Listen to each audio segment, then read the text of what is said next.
अस्सलाम वालेकुम, नमस्कार, सत श्री अकाल। मैं हूं अरशद बीसरूर, आप देख रहे हैं मेवात आज तक। आइए दोस्तों, आपकी जानकारी के लिए बता दें, मेवात आज तक की टीम इस वक्त पहुंची है फिरोजपुर विधानसभा क्षेत्र के नगीना खंड की तहसील पर। फिर एक बार एक ऐसी बेटी, ऐसी बहन मेरे सामने मौजूद है। आजकल लगातार जहां पर केंद्र सरकार जो है, मोदी सरकार बेटी बचाओ बेटी पढ़ाओ का नारा लगातार दे रही, देश में गूंज रहा है, लेकिन वहीं दूसरी तरफ ये नारा पूरी तरीके से खोखला साबित हो रहा है। ऐसा ही एक कुख्यात मामला मेरे सामने है, जो स्क्रीन पर आपको ये बहन दिख रही है। ये इतनी लाचार, मजबूर और बेबस परेशान है कि कहाँ की रहने वाली हैं आप? अलवर जिला। अलवर जिला। गाँव कौन सा आपका? कामेडा। कामेडा।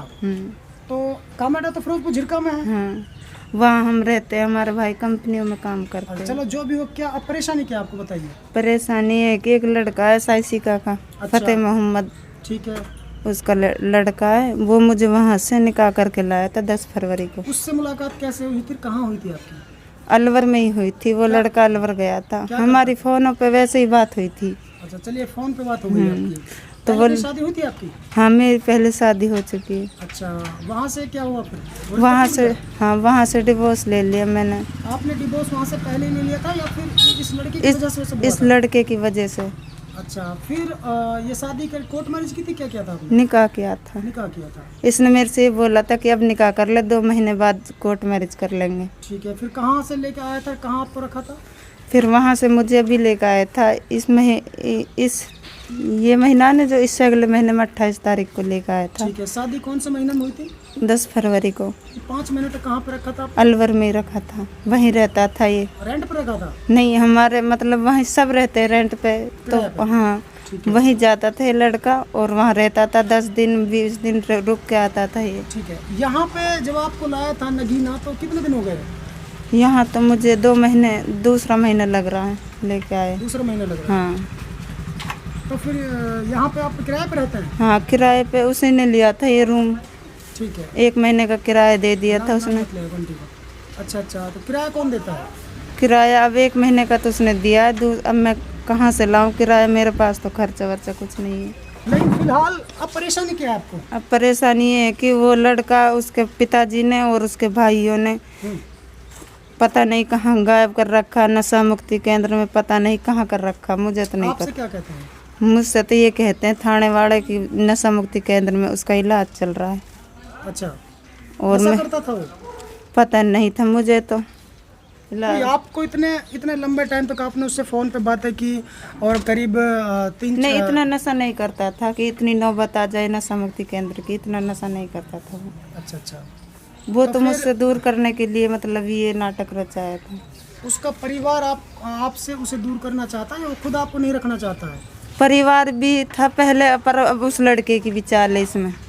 क्या वो शादीशुदा है? हाँ, उसके घरवाली और 3 बच्चे भी हैं। ठीक है, तो दोस्तों, देखा और सुना आपने इस बहन की ज़बानी, इनका दर्द वो बयान कर रही थी कि जिस लड़के ने इनसे शादी की, इनकी कहानी कुछ इस प्रकार से है कि पहले इस लड़की की एक लड़की शादीशुदा है और वो लड़का भी ऑलरेडी पहले शादीशुदा है, लेकिन इस लड़की को वो बहला फुसला कर अपने जाल में फंसा कर इससे शादी कर लेता है और इसका जो पहला रिश्ता है वो टूट जाता है।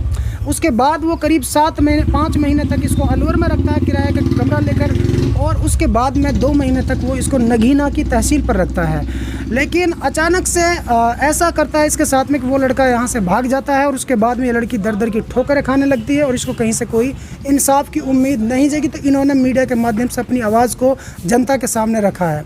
आखिर ये जो लड़की अब 7 महीने की गर्भवती है, ऐसे हालात में अब ये कहाँ पर जाएगी? एक तरफ तो सरकार बेटी बचाओ बेटी पढ़ाओ का नारा देती है, दूसरी तरफ देश के अंदर लगातार बलात्कार की वारदातें हो रही हैं, बेटियों को मारने की वारदात हो रही है, बेटियों को कोई इंसाफ की बात कहीं नज़र नहीं आती है।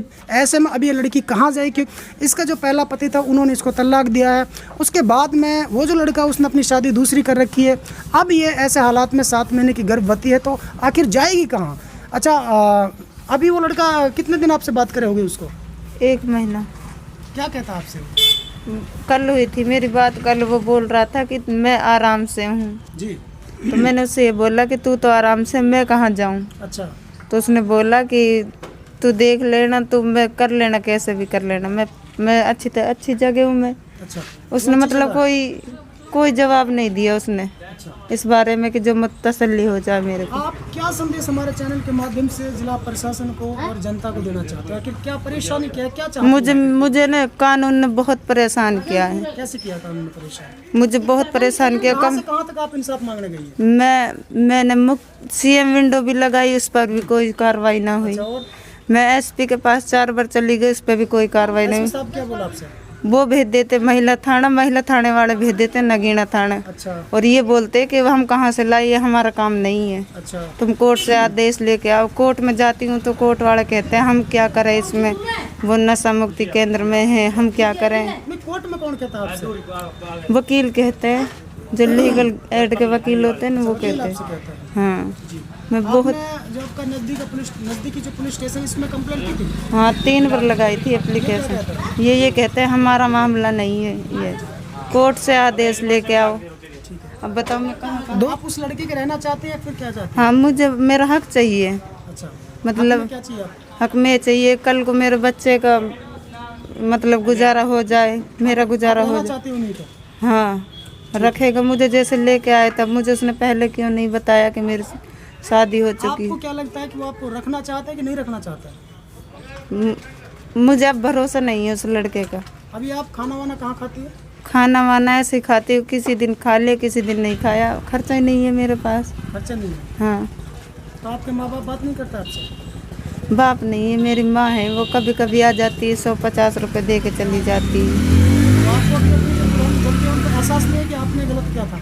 पहले रिश्ते को तोड़कर आप इसके साथ आई थी? हाँ, गलती तो इंसान से हो ही जाती है, पर इसका मतलब ये नहीं है कि गलती की सजा उसको इस कदर दी जाए। हरियाणा प्रदेश के पलवल और मेवात जिला के बीचों बीच खल्लूका गांव में एक ऐसा देशी हकीम है जिनका नाम डॉक्टर असरुद्दीन है, और वह इस तरीके से देशी जड़ी बूटियों द्वारा दवा तैयार करते हैं कि लाइलाज बीमारी का भी इलाज हो जाता है। तो आप मिलिए किसी भी बीमारी से छुटकारा पाने के लिए डॉक्टर असरुद्दीन से। डॉक्टर असरुद्दीन के मोबाइल नंबर डिस्क्रिप्शन और स्क्रीन पर दे दिए गए हैं।